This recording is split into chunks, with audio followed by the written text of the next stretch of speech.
Então, vou começar aqui falando um pouquinho sobre funções.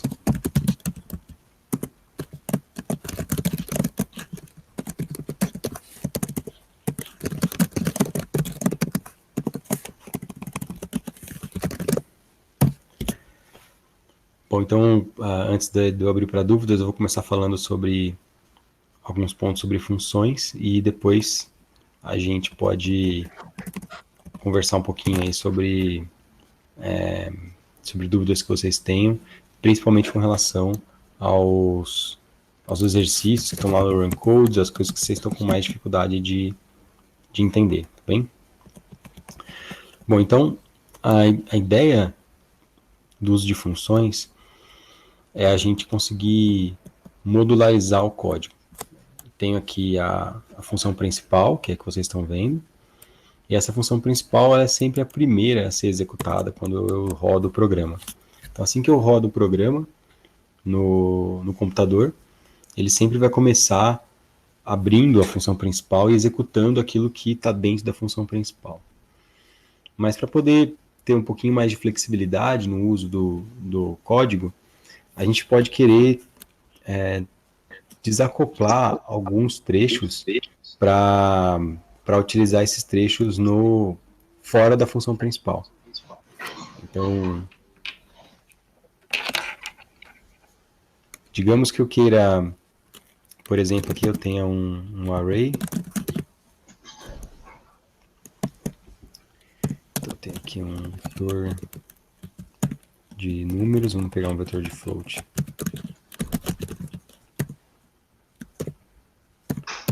O número aqui é arbitrário de elementos. E eu vou então aqui, só para poder utilizar, vamos sortear, fazer um define aqui em cima. A gente pode trocar o nome do... A gente faz aqui um for para poder sortear.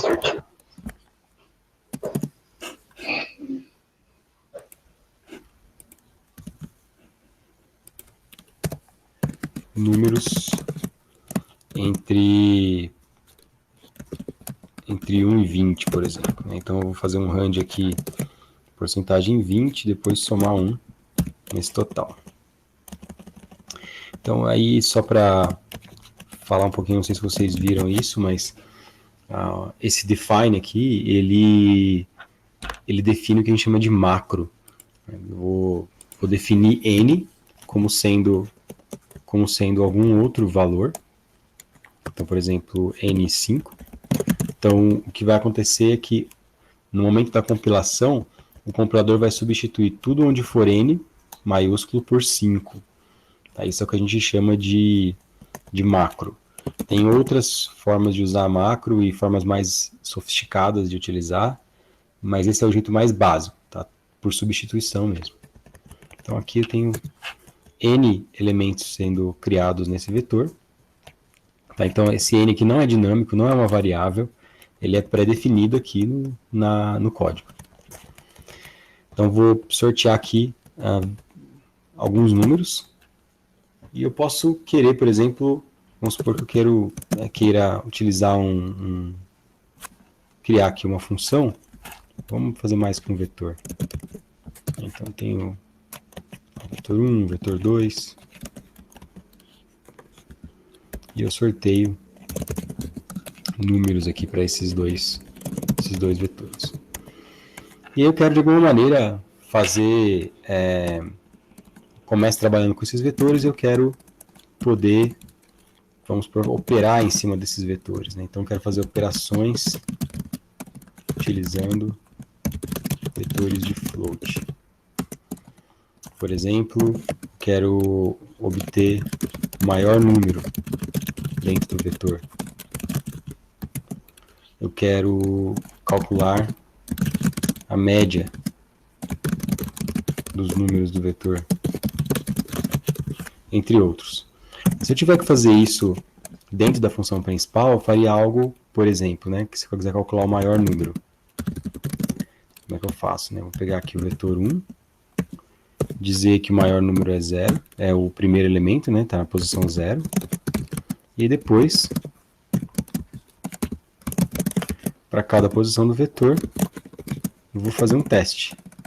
Se o vetor 1 na posição J, aqui eu posso começar em 1, né? Porque o do 0 já está considerado, for maior do que o maior, então o maior passa a ser o vetor 1 na posição J.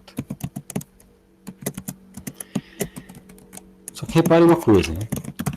Se eu tiver esse código aqui e eu quiser, ele funciona, né? Então vamos imprimir aqui os caras só para a gente...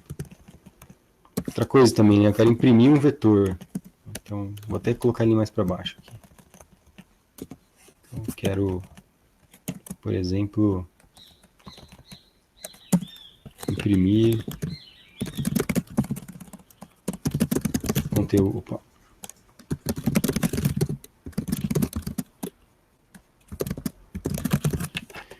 São operações aqui que eu comumente queira fazer com vetores de float. Então, se eu quero imprimir, eu tenho que escolher quem que eu vou imprimir aqui, né? Por exemplo, vamos por 4 casas decimais e eu vou imprimir o vetor 1. E no final, vou dar aqui 1/n, beleza? E agora eu vou calcular o maior e vou imprimir depois qual é o maior.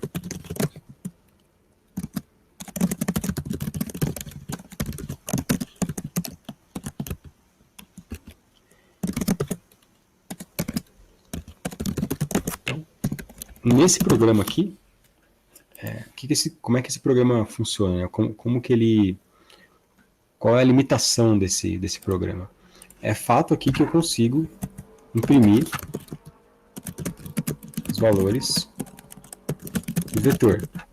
É fato que aqui eu consigo calcular maior ou encontrar o maior valor do vetor. Mas qual que é a limitação de eu utilizar esse tipo de estrutura aqui? Alguém tem uma ideia do problema de eu fazer tudo isso aqui na função principal, do jeito que está? Podem escrever no chat aí, se vocês quiserem escrever. E mais uma vez aí, quem entrou e ainda não fez isso, por favor, dê um oi, pelo menos, para saber aí, para eu saber que, para eu registrar as pessoas que estiveram presentes nessa aula.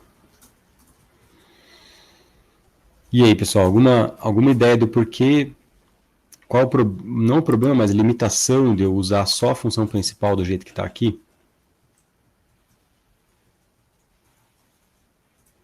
Não? Nenhuma ideia? Bom, reparem isso, né? A Ana Vitória respondeu que se precisar utilizar a estrutura, uma outra estrutura de novo, vou precisar reescrever. Então, não sei se foi isso que você quis dizer, mas, por exemplo, né, aqui isso funciona, vamos compilar aqui só para mostrar. Tem aqui uma declaração implícita da função rand, porque eu esqueci de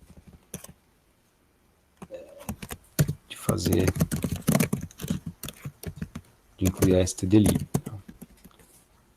Eu vou incluir a função time também, depois eu explico para que vai servir. Então, compilei. Beleza, então eu consegui rodar aqui para 5 números. Então os números são 4, 18, 14, 7 e 10. E o maior número, 18. Beleza, funcionou. Só que agora eu quero repetir a mesma coisa, só que para o vetor 2. O que eu vou precisar fazer agora? Vou precisar pegar tudo isso aqui e copiar tudo de novo. Então, quero imprimir os valores do vetor 2. Copio o código. Quero saber quem é o maior entre os valores do vetor 2. Crio aqui uma nova variável, maior 2. Então, eu estou duplicando aqui o código que eu faço. Vai funcionar? Vai funcionar, eu acho, né? Eu fiz um Ctrl+C, Ctrl+V em tudo aqui, sempre tem um risco. Já está errado aqui, ó. Maior aqui, maior 2. Agora compilando, se a gente rodar, então vai ter a mesma estrutura. Então o maior número que eu encontro aqui é o 16 e está certo. O problema é o seguinte, o problema de eu começar a repetir código para casos particulares suponha que eu quero mudar aqui, ó.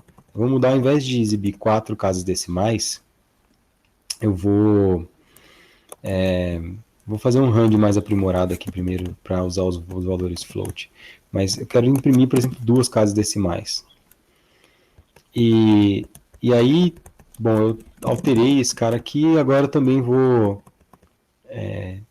mudar aqui só o hand, porque ele está considerando só o número inteiro, né? Então eu vou somar também um outro hand aqui, porcentagem 100, é uma coisa entre 0 e 100, e vou multiplicar ele por 0,1, né, para ter uma casa...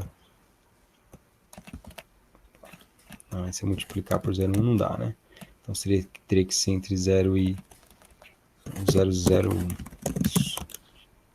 Que aí o 100 vai ser 0,1 e assim por diante. Agora eu estou gerando aqui números float, não só inteiros. Bom, então vamos rodar de novo aqui só para ver se está funcionando.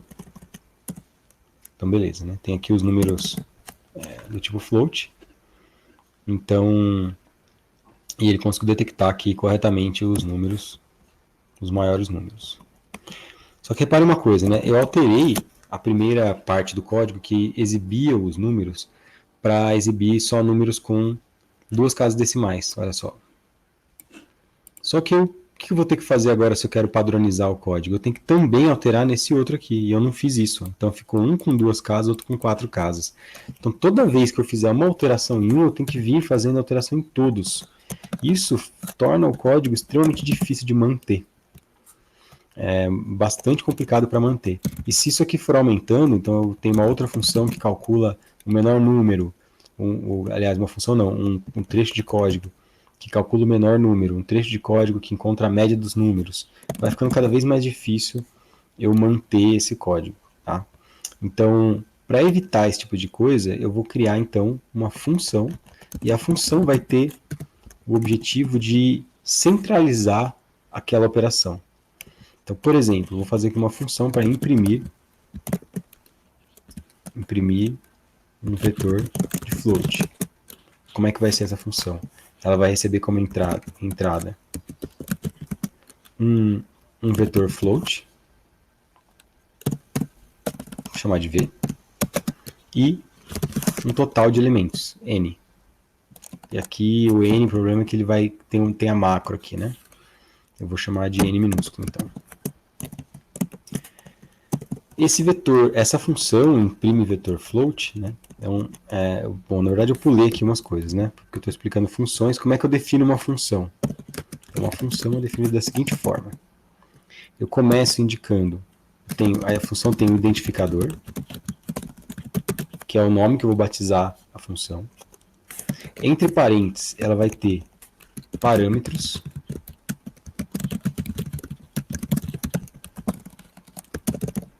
Esses parâmetros é o que a função recebe como entrada para poder processar ou para poder executar. E eu tenho aqui um tipo de retorno.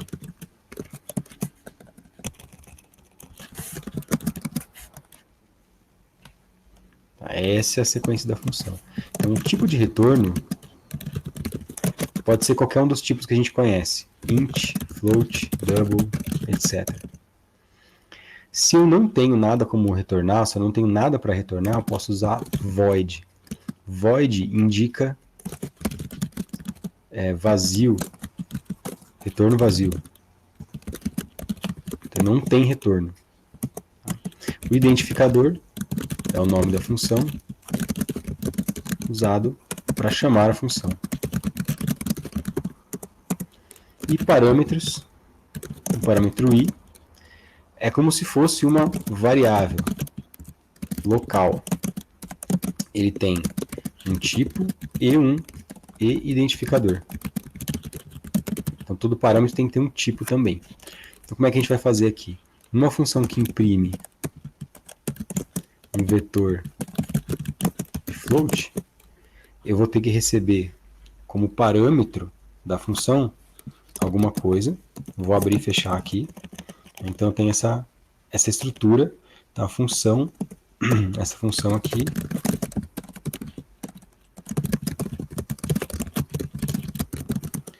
ela recebe então como parâmetro. Eu estou aqui comentando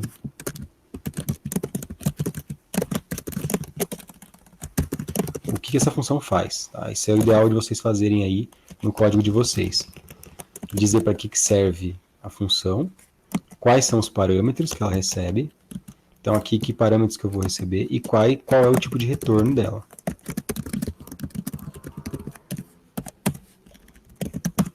Então isso que eu tenho que definir para uma determinada função. Uma função que só imprime um vetor, ela não tem retorno. Então o retorno é void. Se ela não recebesse nenhum parâmetro, eu também poderia colocar void aqui. Então o que ela faz é, por exemplo,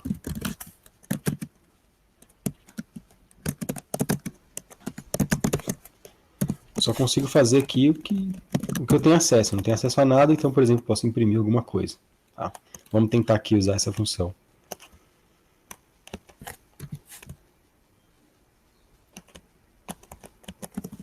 Então aqui embaixo eu vou colocar imprime vetor float. Então eu chamo a função dessa forma e ele vai então parar a execução da função principal aqui, ou pausa a execução da função main e chama a função abaixo. Só continua na próxima linha quando essa função terminar. O que ocorre na prática, a função é empilhada na memória stack. Então é basicamente isso que acontece. Ela é empilhada na memória stack, então cria-se uma referência para a posição onde parou na função main, e a gente empilha ela, vai até ela, executa o que tem aqui para executar, e só depois que executou tudo, volta aqui para a função principal. Então aqui vou só colocar um printf aqui para mostrar. Voltou para mim. Vamos imprimir só isso aqui. Eu vi que tem algumas dúvidas aí do pessoal do chat, eu já vou falar, tá bom? Então olha só. Ele imprimiu valores, que é o que estava dentro da função lá em cima, e voltou para mim. Vamos colocar da seguinte forma aqui. Vou adicionar um printf com /n aqui. Então, o que acontece? Cada vez que eu executar imprime vetor float, ele vai chamar a função e executar exatamente o mesmo código que está lá dentro. Então aqui está imprimindo uma série de vezes a mesma coisa. Se eu alterar uma vez, se eu alterar a função aqui uma vez, então, por exemplo, vetor. Então, ao invés de valor, eu quero chamar de vetor. E eu quero dar 2 espaços aqui. Eu alterei em um só lugar e ele aplica isso para todas as chamadas. Então, essa é a grande vantagem de usar funções. A gente tem uma manutenção de código muito maior. O que a gente faz, a gente pode reutilizar muitas vezes em outros locais. Tá? Eu vou deixar aqui, então, esse código do jeito que está e vou criar um novo código para ficar como referência. Então, vou mover aqui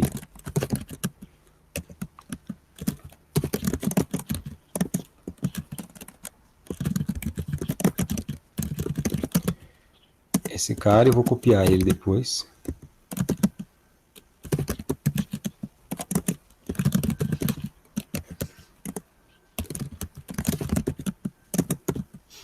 Beleza. Vou tentar responder algumas perguntas. Na hora de compilar com... Pergunta do Matheus, né? Na hora de compilar com GCC, qual é a diferença de -w ALL e -w extra? Bom, o menos WALL, o W maiúsculo é de warning. Então, eu tenho fazendo pedindo para o compilador compilar e mostrar para mim todos os warnings possíveis.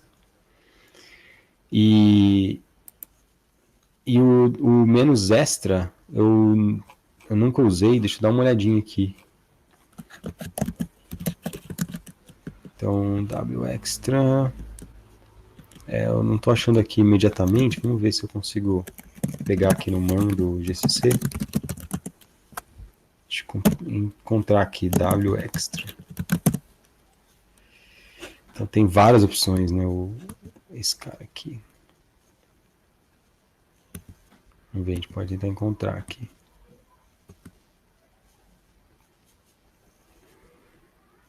Tá, então acho que aqui. Ainda tem flags ainda, outros warnings que não são habilitados no WAL. Então por isso que aí eles estão falando aqui que essa opção antigamente chamava W, menos W só.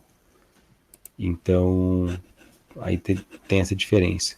Então tem outros warnings que ela dá, ó. O WExtra também printa mensagens para o caso de um ponteiro comparado com zero. E outros casos, a maioria é C++. Tá? Então tem uma pequena diferença, assim. Bom, a outra dúvida é onde as aulas gravadas estão ficando. Elas estão no YouTube. E tem uma playlist aí que alguém já mandou. Então se você manter atento na playlist, logo que termina aqui a aula, geralmente já baixo o vídeo e subo o mais rápido possível no mesmo dia, tá bom? Bom, então vamos lá. Vamos pegar aqui as funções. Agora eu quero criar um parâmetro. O parâmetro dessa função vai ser o vetor. Então, se é um vetor de float, vou chamar ele de V. E aí, o que acontece, né? Vamos ver se vocês entenderam bem aí esse conceito. Quando eu tenho um vetor, por exemplo, vou tirar essas coisas aqui, né? Que eu não vou mais usar isso aqui. Quando eu tenho a variável, essa variável vetor1, que tipo que é essa variável? Vai, alguém responde aí para mim no chat, senão não vou continuar, vamos lá.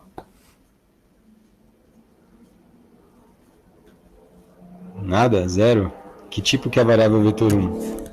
É do tipo float? Se fosse na sala de aula, era mais fácil, né? Levanta a mão quem acha que é do tipo float. Aqui é mais difícil. Bom, variável vetor1, se a gente quiser até ver como que ela é, a gente consegue, né? Se pegar e imprimir aqui, ó. Vou imprimir.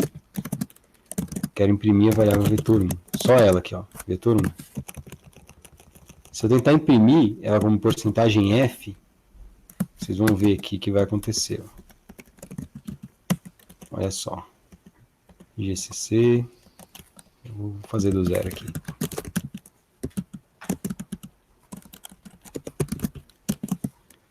Ele compila. Opa. E ele exibe alguma coisa ali, um zero para mim, né? O que é meio esquisito, né? Não é o que eu queria. Não sei se é exatamente o que eu queria. E se eu imprimir o tamanho dela?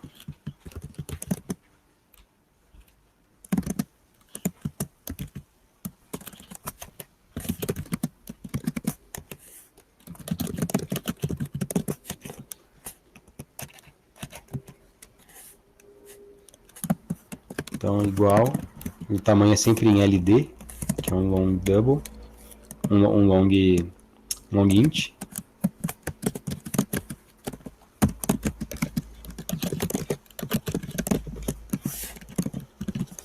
Vamos lá.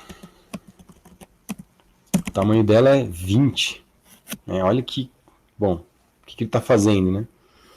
Ele está olhando aqui, o 20 seria 5 vezes o tamanho de um float, que é 4. Então, um vetor ele não é muito trivial, tá? Ele não é exatamente do tipo float, não. Ele tem alguma coisa diferente aí.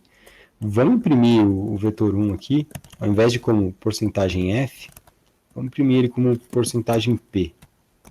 Vamos ver o que aparece.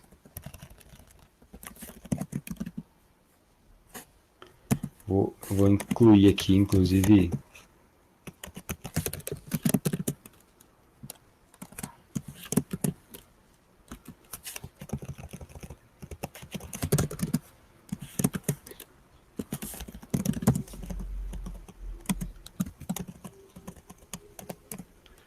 então, opa, peraí que eu errei aqui.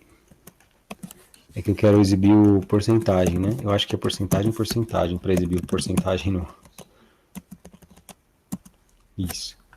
Então, o vetor, como porcentagem F, ele me mostra 0 aqui. Mas como porcentagem P, olha só, o que eu tenho aqui, na verdade, a variável vetor 1, ela identifica um endereço.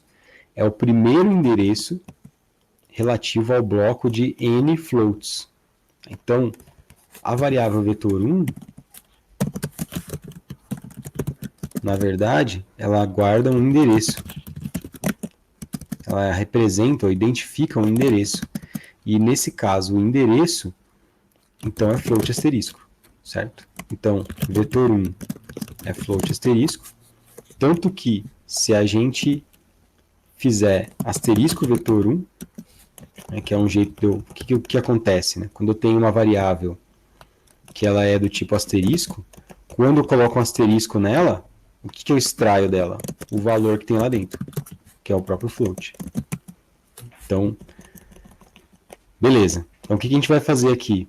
Se a variável vetor 1 ela é do tipo float asterisco, virtualmente ela pode ser interpretada o que eu posso fazer aqui, eu tenho duas opções. Eu posso trazer aqui como se fosse um float asterisco. Então, o que eu tenho? Aqui terei uma variável v que contém o endereço da primeira posição do vetor que recebeu por parâmetro. Então, olha que legal. Se eu tenho a primeira posição, o que eu posso fazer? Eu posso fazer um printf e dizer o seguinte, ó, imprime para mim o vetor float, o valor em float, vamos pegar 3 casas decimais, vai? Ponto 3f. Imprime para mim esse primeiro valor de v. Só que o que eu quero fazer? Se v é o endereço, eu ponho um asterisco, e aí com um asterisco eu extraio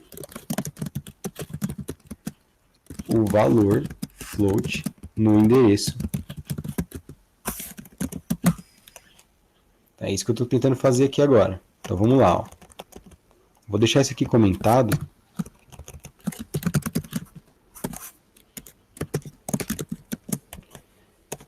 Só para vocês ficarem aqui como referência, tá? Os códigos eles vão lá por dia. Depois eu faço o upload lá. Então o que eu vou fazer aqui? Imprime vetor float e eu vou passar vetor 1. Então aqui o que ele está passando? O que ele está substituindo por esse vetor 1? Vetor 1 é um endereço da primeira posição do vetor, do array, né, para ser mais preciso. Então ele passa para essa função o endereço. O endereço, então, como é uma variável, como para armazenar um endereço eu preciso de uma variável de endereço, o ideal é usar float asterisco. Eu pego então essa variável float asterisco e dereferencio aqui. Então esse asterisco aqui é o que a gente chama de dereferenciar também, tá? Então ele dereferencia o endereço.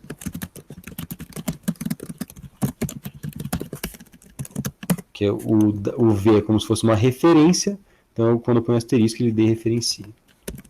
Legal, então vamos rodar aqui para ver o que acontece.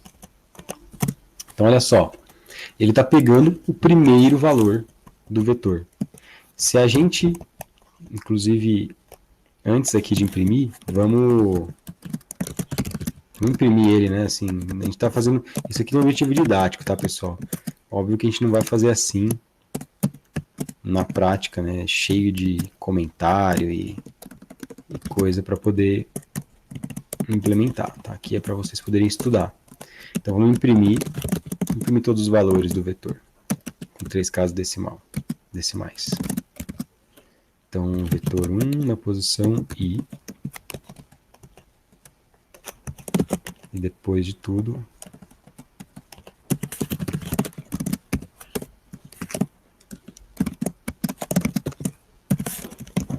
vamos ver se é verdade, né, o que eu estou falando para vocês. Então o primeiro valor do vetor é o que eu consigo lá dentro utilizando o operador asterisco. Só que eu queria imprimir todos os valores agora do vetor. O que eu posso fazer? Se eu tenho o endereço da primeira posição, eu consigo acessar todas as outras posições. Como é que eu faço isso?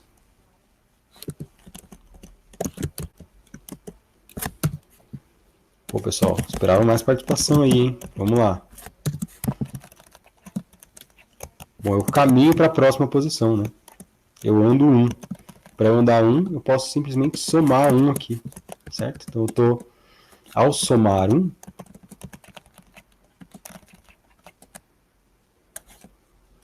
então quando eu pego V mais 1, o que ele está fazendo? Ele pega o endereço e desloca uma posição. Essa posição ela é relativa ao tipo da variável. Então, nesse caso, size of float. Isso significa que quando eu somo 1, na verdade,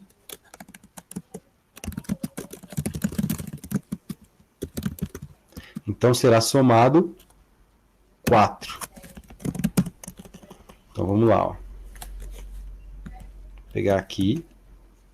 Inclusive dá para ver, se a gente olhar aqui para o endereço, né, porcentagem P e valor. Vamos colocar linha por linha, vou dar barra N aqui. Endereço e valor.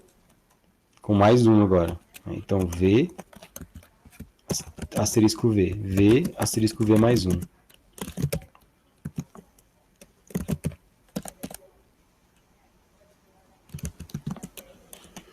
Vamos pegar mais um aqui agora. Desculpa, eu esqueci do mais um aqui, né? Então, mais um. V mais 2. Asterisco V mais 2. Ele pega o endereço inicial e desloca 2 posições. Nesse caso, será 2 vezes size of float. Ou seja, 8 posições. Ele está somando 8 posições. Vamos ver se isso é verdade. Olha lá. Então, aqui não está tão bonitinho, mas dá para perceber sim. Deixa eu mudar a formatação. Vou comentar tirar fora esse vetor aqui. E vamos dar um espacinho aqui no 2 pontos. Vai ficar mais bonitinho. Beleza. Então, rodando, ó, olha só. O primeiro valor ó, é o 4.086, que é exatamente o primeiro valor do vetor.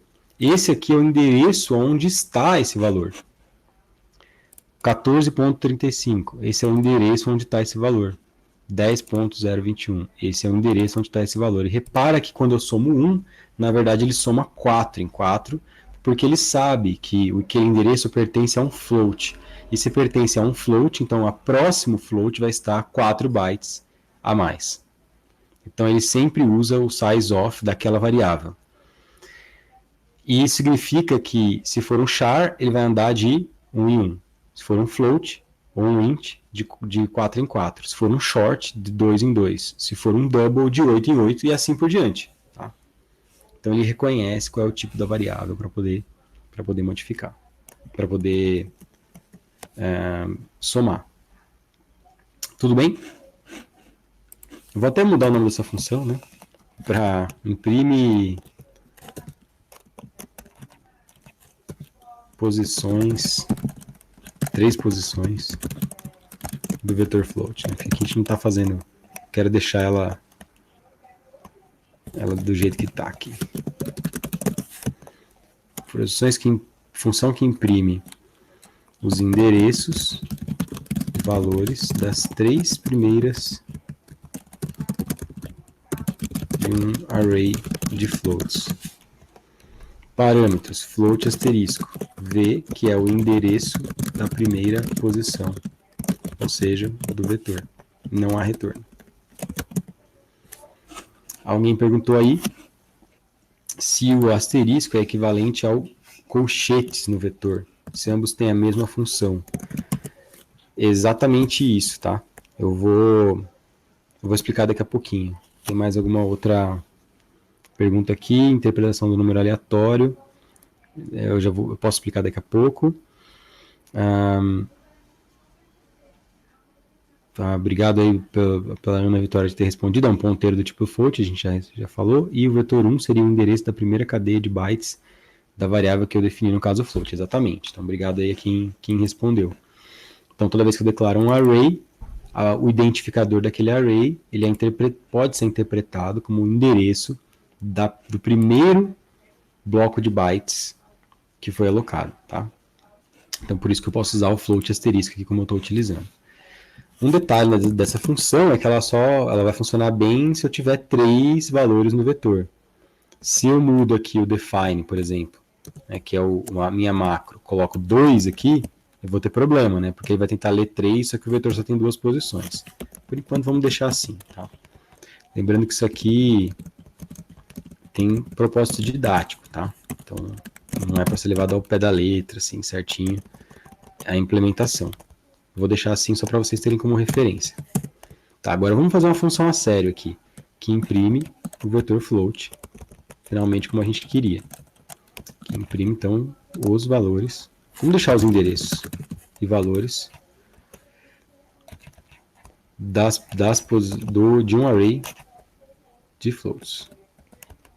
Então, parâmetros, float. A gente pode até colocar uma opção. Ó. Bom, vamos primeiro imprimir todo mundo, vai. Vamos primeiro imprimir todo mundo. Lembrando que v aqui dentro dessa função é uma variável, tá? Ela funciona como uma variável.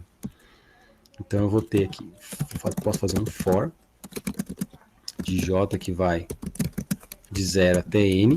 Por enquanto é que eu não estou me preocupando em que n seja variável, alocação dinâmica, tá? Porque aqui o foco é na explicação da função e como que as coisas vão para a função e é um pouquinho sobre os vetores aqui. Então vamos lá, ó. Eu vou imprimir. O que eu quero imprimir é o float, então está aqui porcentagem f. Vou imprimir todos na mesma linha e eu vou exibir então o v, asterisco v, né, porque eu quero o float lá dentro e mais j. Então, desculpem, mais j, porque na primeira execução, o que vai acontecer, né? Na primeira execução, j igual a 0. Então, eu vou pegar jv mais 0, quer dizer, sem deslocamento, e imprimir. Perdão. Na segunda execução, j igual a 1. Então, ele vai deslocar 1 e pegar o valor lá dentro. E assim por diante. Tá? Então, vai funcionar bonitinho aqui, isso aqui. E aí, pergunta aí do Natan, o que é isso é equivalente ao colchete? É exatamente equivalente ao colchete. Vamos fazer os dois aqui. Vamos fazer os dois. Então, olha só. Com colchete e com asterisco. Por que eu estou mostrando para vocês com asterisco? Porque com asterisco é realmente como acontece por debaixo dos panos a coisa. No fundo, quando você coloca o colchete, quando você faz V de J, o que o computador realmente faz é pega o V, desloca em J e extrai o valor lá dentro. Tá? É isso que ele está fazendo, na verdade. É por isso que os vetores têm índice 0 como primeiro índice. Não é só para encher o saco de quem programa. Tá? É porque 0 é o deslocamento a partir da primeira posição. Então, não desloco nada, não desloco nada no endereço. Tá? Porque V, quer dizer, os variáveis de array, elas são, na verdade, endereços. Então, vamos imprimir isso aqui, vamos rodar isso aqui. Tem que dar o mesmo resultado. E aí... Ah, tá, aqui eu estou com um erro que eu redefini essa função. Eu copiei ela e redefini. Vamos... Tem duas funções com o mesmo nome, né? Não posso ter isso.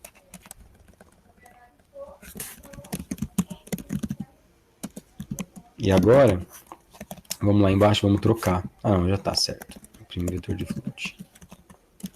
Beleza. F1. E olha lá. Então, as três funcionam iguaizinhas, né? Isso aqui eu fiz dentro da main.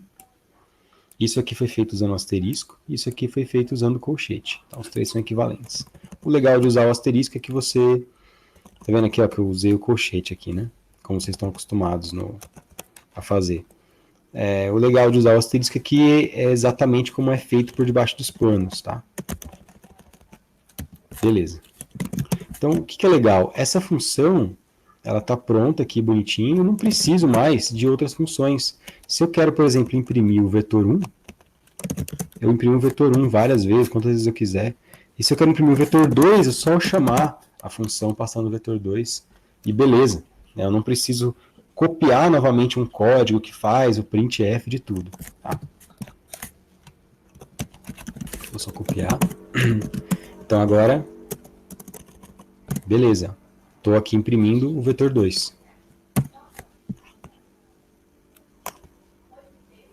Vou apagar isso aqui que a gente não precisa.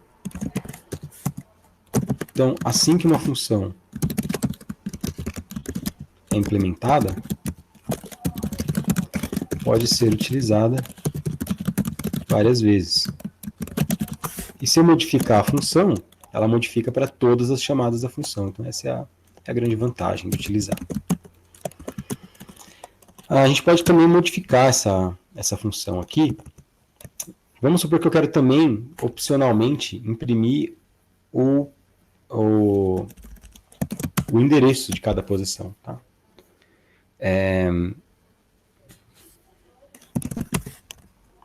Então, eu poderia colocar, o que eu poderia fazer? Adicionar um parâmetro para poder imprimir ou não o endereço. Aqui não está imprimindo o endereço, né? Aqui imprime direto.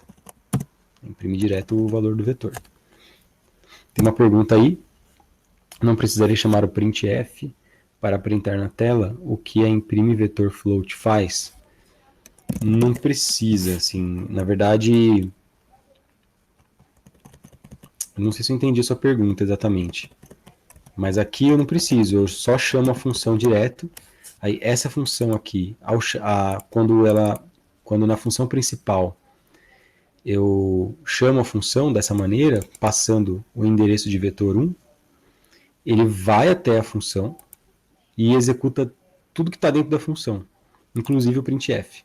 Então ele entra aqui dentro, vai receber o valor que está em vetor 1, que nesse caso é o endereço da primeira posição do array, e aí então a função executa o for e o printf aqui dentro. Tá? Então não preciso mais ter nada fora não preciso nem ter nenhum printf fora dessa função. Na main, por exemplo, não preciso ter nenhum printf. Tá?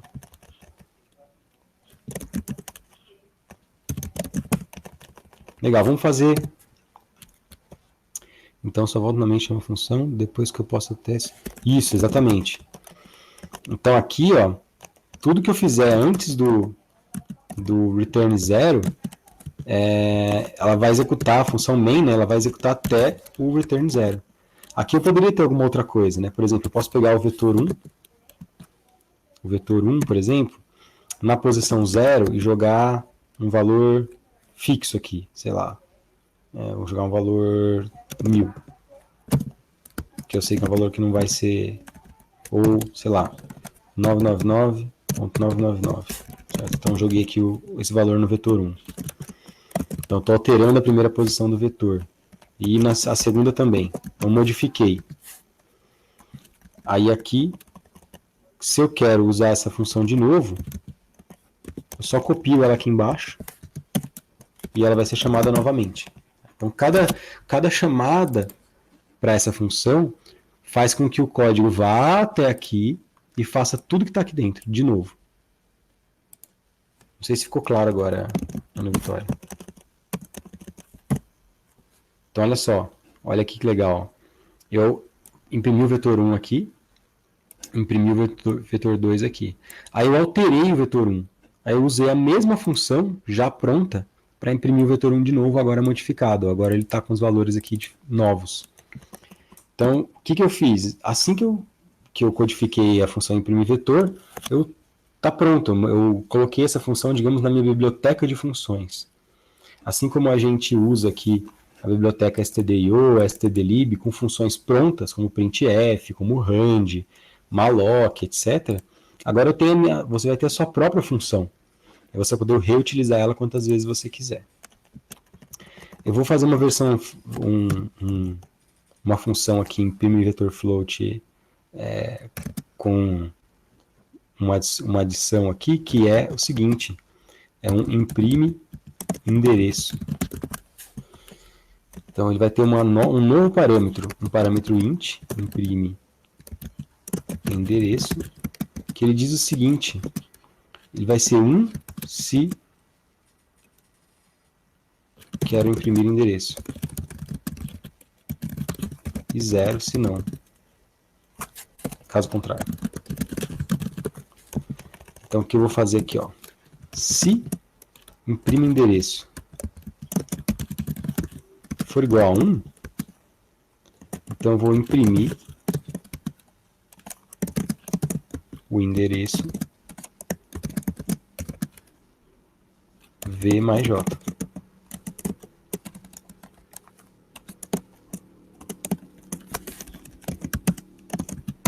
E o valor nesse endereço, né, ou seja, o v mais j asterisco v mais j, eu sempre imprimo. Independe disso. Então, o que é legal é, se eu quero usar essa função, por exemplo, aqui eu não quero imprimir o endereço, eu não imprimo. Aqui eu também não quero imprimir o endereço, eu passo 0. Poxa, agora eu quero imprimir os endereços, eu passo 1, e ele vai imprimir os endereços para mim.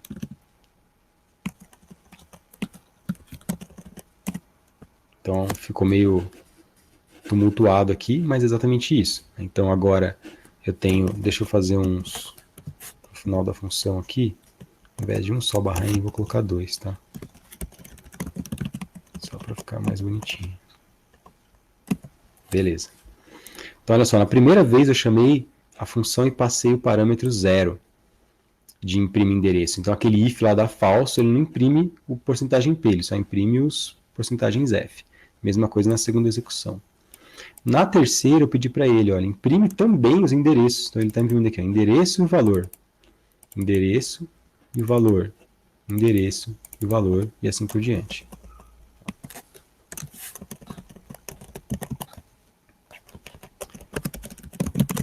Então, aí qual é a pergunta? Deixa eu ver. Se eu usar a máscara porcentagem P no asterisco V, vai dar erro? Sim, vai dar erro. Na verdade, não é bem um erro.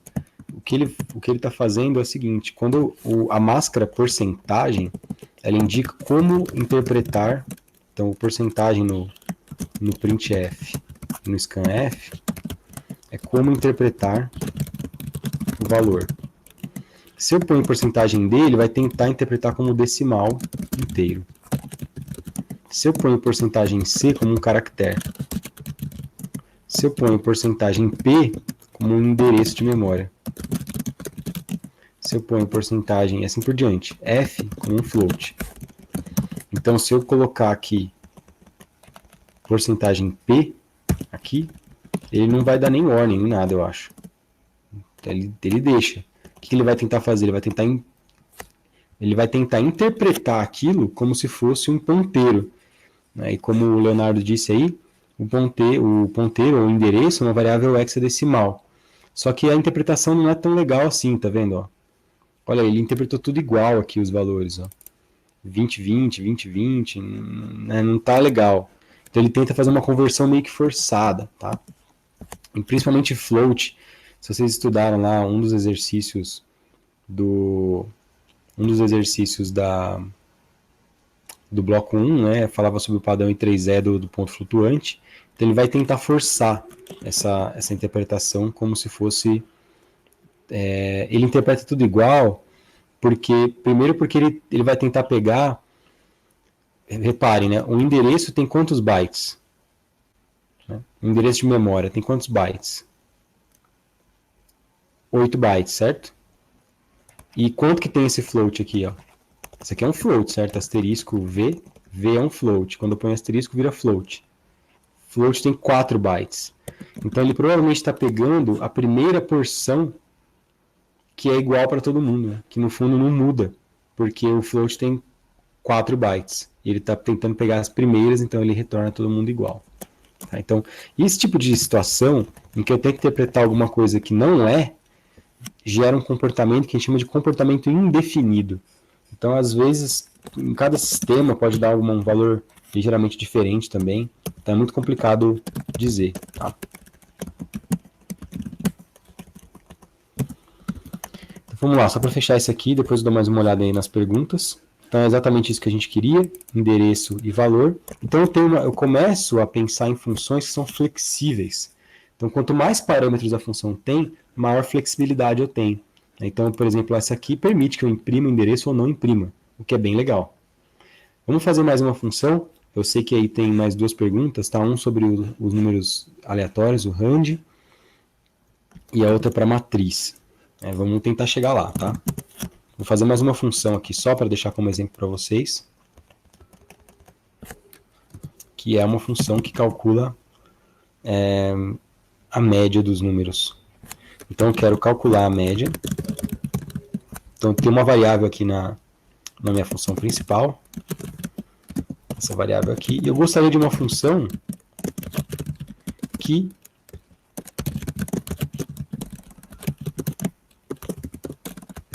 recebesse o vetor, o primeiro endereço do vetor, vamos pegar o vetor 2 aqui, e calculasse a média dos elementos do vetor, para depois eu poder imprimir aqui.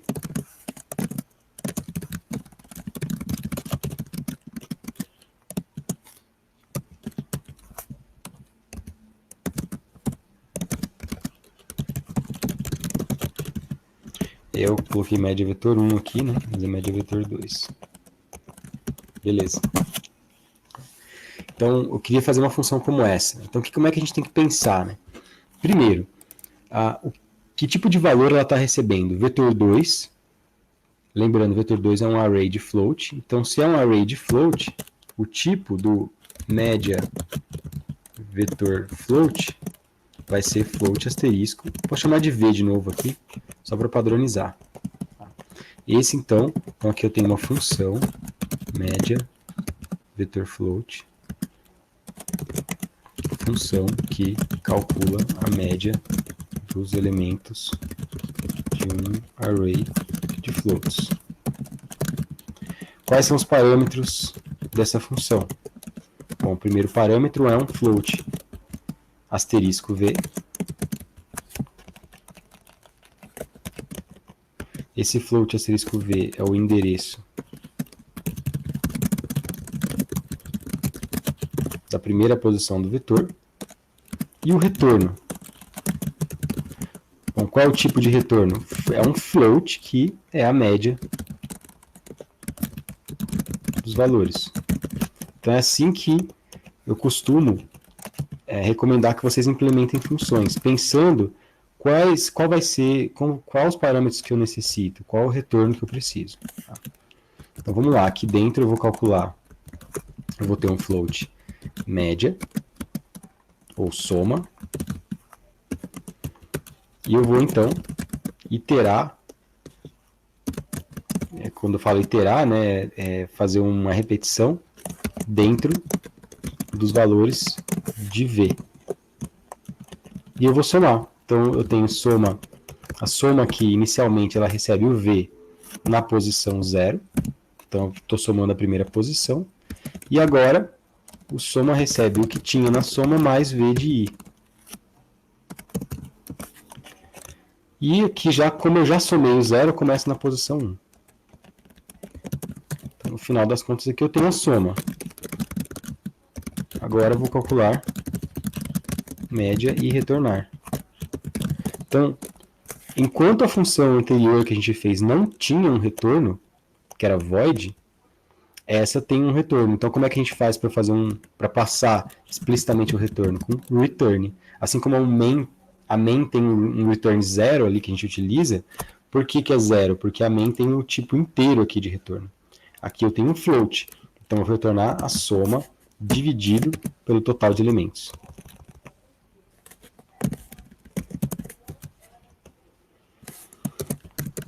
Para garantir que todo mundo aqui é float, eu vou fazer uma conversão. Esse tipo de conversão aqui, ou o que a gente chama de casting, força n a ser um número do tipo float, porque aí eu não arrisco obter aqui uma divisão inteira, tá? E sim uma divisão ponto flutuante, que é o que eu quero. E aí, beleza. Agora eu posso utilizar essa função quantas vezes eu quiser. Então, tem aqui F1, é a média do vetor 2, 9,39. E, bom, agora eu posso fazer o que eu quiser, né? Eu posso calcular quantas médias eu quiser. Então, média do vetor 1. Passo o vetor 1 e calculo aqui. Então, agora eu tenho uma função que é capaz de calcular a média. Eu poderia dar uma bombada nessa função aqui, como, por exemplo, criando um parâmetro, e eu deixei isso para vocês como exercício, um parâmetro inteiro, que define o tipo da média. Então, se for 0, aritmética, 1, média geométrica, 2, média harmônica, 3, sei lá, qual tipo de média que você quiser. Então, isso aqui, vou colocar aqui como to do. Quando vocês quiserem fazer, é bem legal, porque aí você pode definir no parâmetro qual é o tipo de média que ele vai retornar. Tipo aqui. Tudo bem? Então, mas fica aí para vocês fazerem depois, tá? Bom, para a gente não exceder muito aqui o tempo, então isso aqui está funcionando, está bonitinho, né? As médias todas funcionando, as funções. E agora eu quero falar só um pouquinho sobre algumas questões que já foram perguntadas. Então, a primeira pergunta, deixa eu só ver aqui, como é que o computador interpreta um número aleatório? Bom, o número aleatório, na verdade, não é aleatório.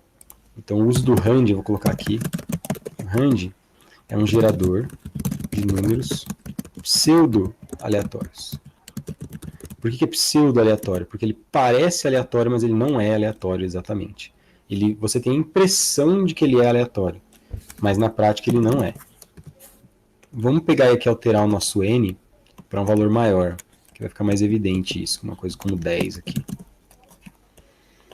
Como é que exatamente ele faz, né?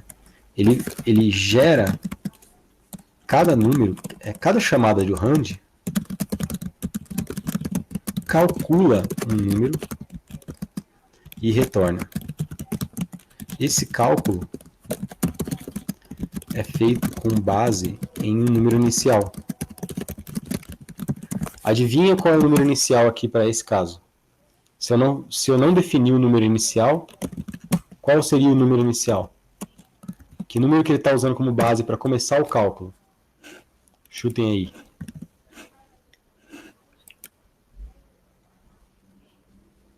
Vai, pessoal, dá um chute aí. Isso, 0. Primeira pessoa. 0. Exatamente. Ele começa pelo 0 e a partir do 0 ele tenta computar o próximo número. Na verdade, ele computa o próximo número. Como aqui ele sempre está usando o 0, reparem que toda vez que eu executo o programa, a sequência é sempre a mesma. Então, não é bem aleatório, né? Não é aleatório se eu consigo sempre prever a mesma sequência. Então, como é que eu faço para alterar o número inicial? Então, para alterar o número inicial, que a gente chama de semente. Então, assim como uma planta cresce a partir da semente, né, tem uma sequência aleatória a partir de uma semente, existe a função sRand. Então, eu tenho sRand, vem de seed rand. E eu coloco aqui qual é a semente. Falem um número aí para. Se eu colocar 0 como semente, sRand, adivinha o que vai acontecer? Exatamente os mesmos números que a gente já tinha antes. Vamos alterar essa semente. Alguém fala um número aí para mim, por favor. 10, beleza. Com o número 10, alterou os números. Então, tem agora, ao invés de começar com 4.86, ele começa com 16.008. Tá? E cada vez que eu altero a semente, eu tenho outro valor. E alterando a semente, outros valores. E assim por diante. Então eu vou alterando a semente e essa semente vai me dando valores distintos. Repare que aqui até começou com 4, ó. Mas é 4, cadê aqui? 4.86, né? Aqui 4.88, o próximo já deu 1.87, que não tem nada a ver aqui com o que estava aqui em cima. Então, é a semente que a gente faz que a gente utiliza para poder alterar esse número. E aí, uma das estratégias para simular a aleatoriedade é pegar a hora do sistema. Então, eu defino a semente como sendo a hora do sistema. Esse time null aqui é uma funçãozinha que retorna o horário atual do sistema. Então, aí como ele pega por segundos, tá? Considera a hora, minutos e segundos. Então, aqui quando eu rodo, então ele rodou aqui, ó, deu 12.96, se eu rodo de novo, já não está dando mais o mesmo valor. Se eu rodar muito rápido, estiver dentro do mesmo segundo, aí ele pega o mesmo segundo, tá? Então, na verdade, então, os números aleatórios, eles não são aleatórios, são pseudo-aleatórios. Existem formas, algumas, uma discussão mais filosófica, né? Aparentemente, existem correntes que pensam que não existe aleatoriedade na natureza. Na verdade, somos nós que ainda não conseguimos um bom modelo para explicar uma certa sequência numérica. Se a gente tivesse o conhecimento completo do fenômeno, ele não seria mais aleatório, ele seria explicável. E daí é o que a gente tem os estudos para predição, por exemplo, em sequências temporais. O que a gente está tentando entender será que, por exemplo, a temperatura de amanhã é aleatória? Ou ela segue algum tipo de modelo matemático? Então, inicialmente poderia-se, sei lá, há milênios atrás, né, 10 mil anos atrás, o homem de 10 mil anos atrás poderia considerar que a temperatura de amanhã é aproximadamente aleatória. Hoje a gente sabe que não é. A gente consegue prever a temperatura de amanhã com base em uma série de modelos matemáticos. Isso acontece também para outros fenômenos. Algumas coisas que se vocês procurarem, por exemplo, um site chamado rand.org, eles têm lá um sisteminha aleatório que utiliza dados de ruído, de interferência atmosférica, para poder calcular números aleatórios. Existem bibliotecas também que pegam, por exemplo, a variação na temperatura do processador, né, térmica. Então, a variação térmica na temperatura do processador é aproximadamente aleatória, porque não dá para saber qual é a próxima temperatura, né, do processador.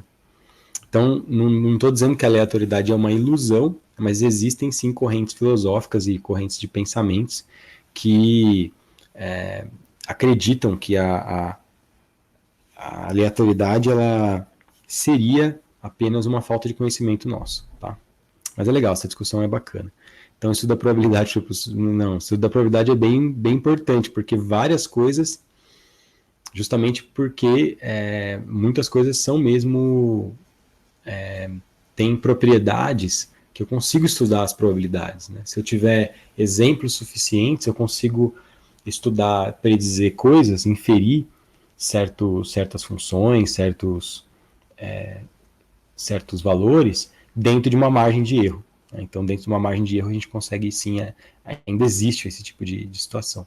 Existem também comportamentos cíclicos e sazonais. Então, provavelmente no hemisfério sul, por exemplo, aqui no Brasil, em julho vai estar fazendo menos, tem uma temperatura inferior a dezembro, janeiro, por exemplo. Então, tem certas coisas que a gente já conhece. Né? Então, não é completamente fora da casinha, não, tá? A outra pergunta era sobre a criação de uma matriz. Então vamos lá, bom, isso aqui já é uma outra questão, né? Já é bem mais avançado. Eu vou tentar arranhar um pouquinho aqui no tempo que eu tenho. Se vocês tiverem mais dúvidas aí, fiquem à vontade para já ir colocando. E também, pessoal, se vocês quiserem me pedir para explicar sobre alguma coisa na próxima aula, podem pedir, tá? Tem o canal lá do Telegram que vocês podem conversar comigo e com o Leonardo também, com os monitores, e também por e-mail. Se vocês tiverem com dúvida em algum assunto específico que queira que eu fale aqui do meu jeito, às vezes uma outra pessoa explicando de um outro jeito ajuda, tá? Então, quando eu tenho uma matriz, né? Uma matriz, bom, aí assim, né, tem diferenças, né? Uma matriz na memória stack, ela é diferente de uma matriz na memória heap, que vocês devem estar vendo já a memória heap. Mas na stack, vamos assumir aqui, né? Então, se eu tenho, vamos pegar uma matriz de inteiros, ou uma matriz M aqui. Então, suponha que eu tenha 5 por 3. Né? O que ele está fazendo aqui, então? Ele está criando um arranjo em que eu tenho 5 por 3 elementos. É isso que ele está tentando criar aqui. Se a gente olhar para a variável M, ela é interpretada como uma variável de endereço. Ela é um endereço. Tá? Ela armazena um endereço de memória. Vamos olhar para ela aqui.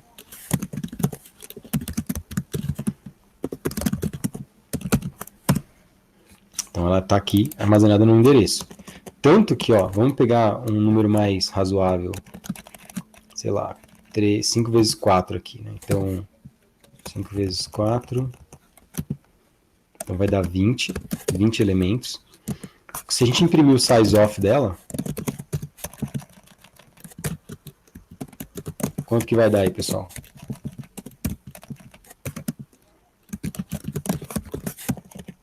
Então, o size off dela vai ser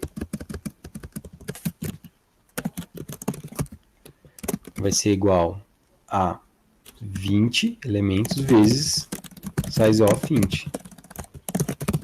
Certo? Então, 80. Vamos ver, né? Estou falando aqui antes de compilar, pode ser que eu esteja errado, mas não, 80. Então, essa variável está alocando, está responsável por 80 bytes. Legal. Só que o primeiro endereço está aqui, né? Esse é o primeiro endereço que eu tenho. O que acontece se eu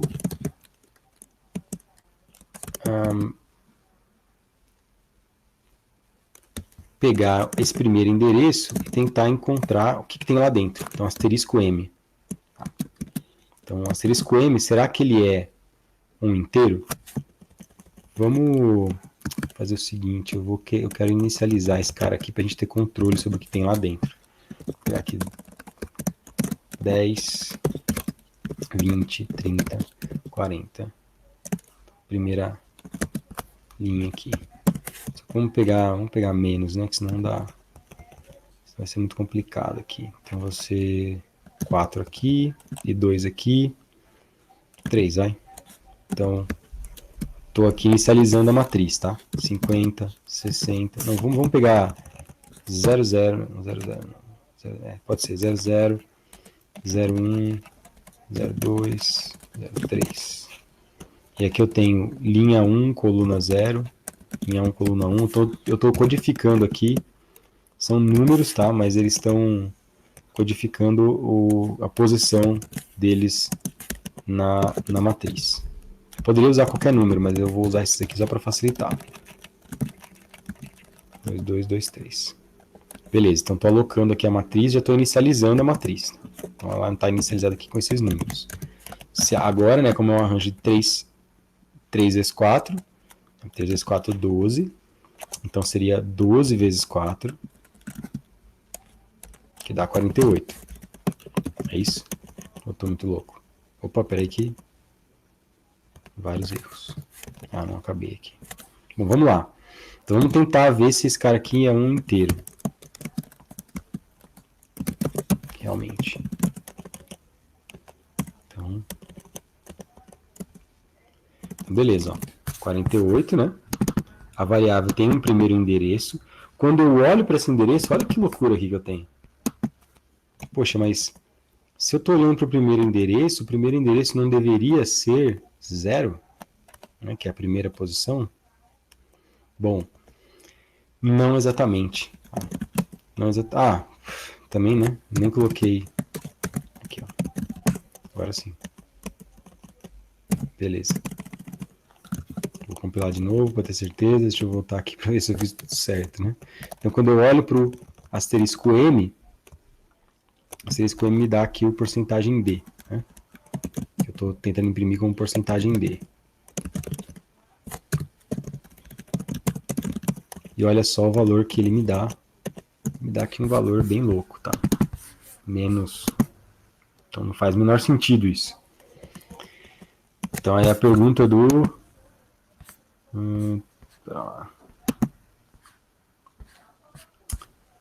do Leonardo. Leonardo tá aí ainda, será?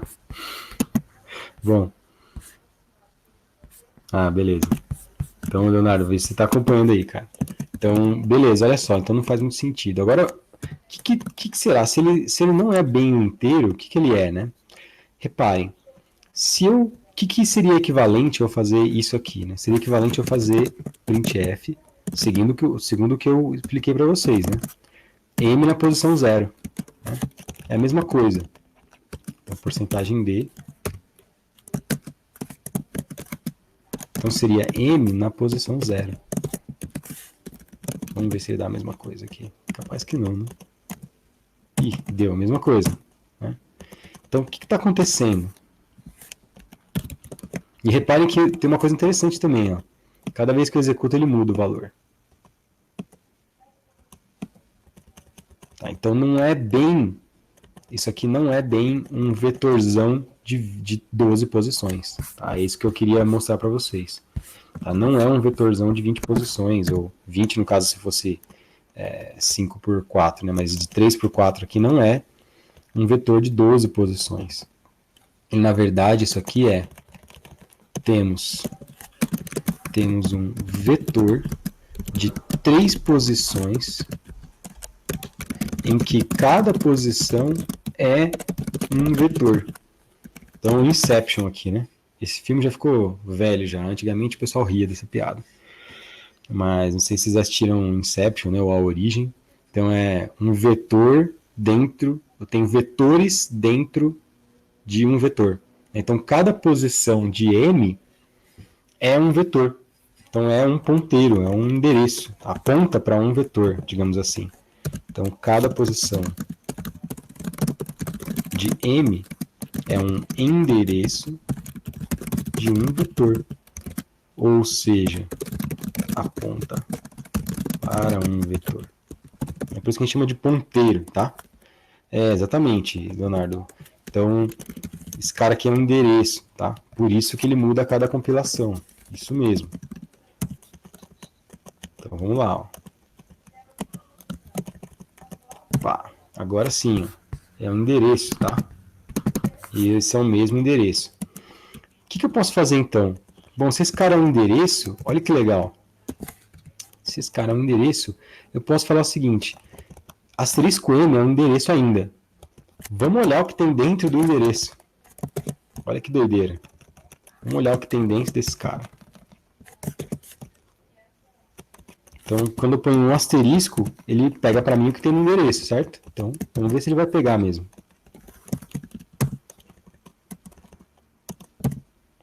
Opa, aí sim, né? Só que eu estou imprimindo como porcentagem P, né? Não é isso que eu queria porcentagem D.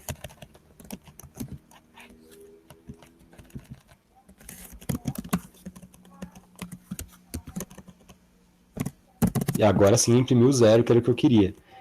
Só para eu ter certeza, em vez de 0 aqui, eu vou colocar alguma outra coisa. Vamos colocar um 1 na frente aqui, de todo mundo.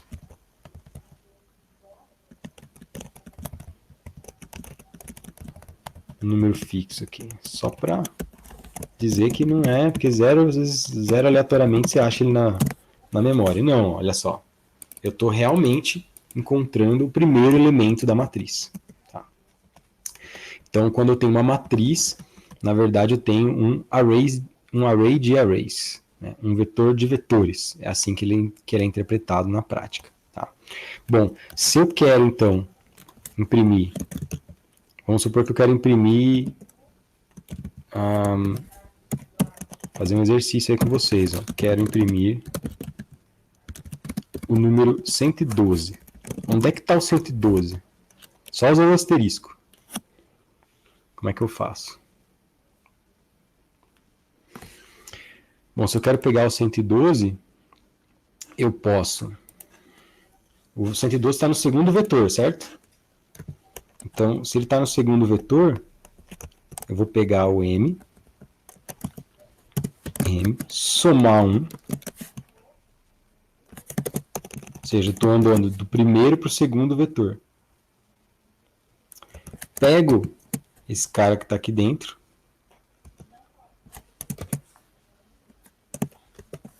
Somo. Se eu somei 1, então dá até para ver aqui, ó, se a gente imprimir ele como desse jeito aqui, ó. Aí eu até recomendo que vocês façam isso, tá? Tipo, brinquem um pouco com o código nesse sentido, para vocês entenderem melhor os endereços. M mais 1. Então aqui ele deveria ir para o segundo vetor. Vamos ver se é verdade. Ele deveria ir para esse vetor aqui, ó. Se eu pegar a primeira posição desse cara... Opa, desculpa. Se eu pegar a primeira posição dele, é para dar aqui o 110. Vamos ver. Beleza, 110. Então eu andei um vetor para frente e peguei o primeiro cara, 110. Aí, se eu peguei o primeiro, eu posso pegar o terceiro, que é o 2, posição 2, que é o 112. Alternativamente, também a mesma coisa seria o colchete, eu posso substituir por uma soma, né? Então, se eu pegar esse cara aqui, somar 2 e pegar o que tem lá dentro, também é a mesma coisa. Somo 2, pego o que tem lá dentro. E aí, beleza. Opa, deu errado aqui. Aqui, esse aqui deu certo, ó. Somei 2 e peguei o que tinha lá dentro. Esse aqui deu errado, eu não sei porquê.